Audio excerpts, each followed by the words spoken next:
5 of the richest men in the world show up in the middle of a rundown slum at the exact same time. Not for a business deal, not for publicity. They came to see a 20-year-old kid. That kid was me. 50 years ago, when they were young and unknown, I was their teacher.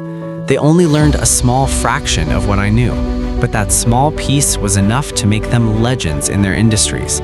Finance, technology, energy, global trade.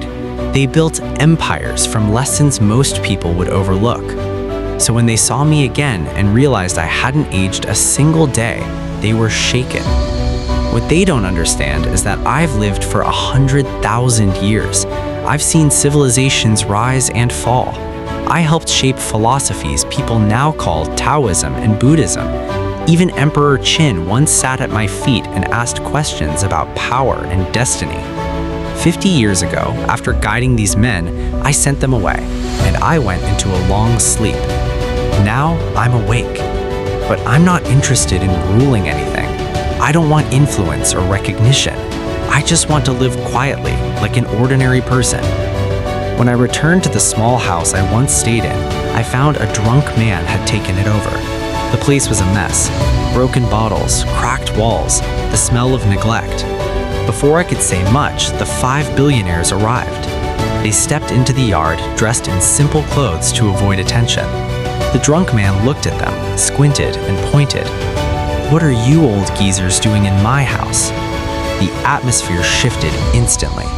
One of them, Liu Bangin, went still. His expression darkened. It had been years since anyone spoke to him with that kind of disrespect. In his world, a single word from him could end careers, businesses, lives.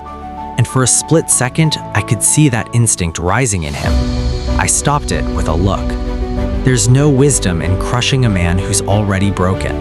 So I calmly said, "I'll buy the house. 50 million. The drunk burst out laughing. "Kid, who are you yelling at? You think these old guys have $50 million? Liu stepped forward respectfully. "Master, we will pay."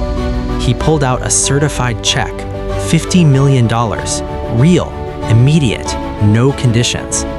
The drunk stared at it, confused. No one in a slum is supposed to hold that kind of power. He laughed again, colder this time, crumpled the check in his hand and tossed it aside as if it were fake. He simply couldn't believe it. That's the strange thing about power. When it appears in quiet places, people don't recognize it. They assume wealth must always arise loudly, but true influence rarely does. I didn't come back to change the world again. I didn't wake up to build new empires. I just wanted something simple, my old space, a quiet life. The irony is, even when you try to live normally, the past has a way of following you. 5 billionaires standing in a dusty yard, a drunk man yelling at them, and me, the one person in the middle who had nothing to prove. Sometimes the most powerful person in the room is the one who doesn't need anyone to know who he is.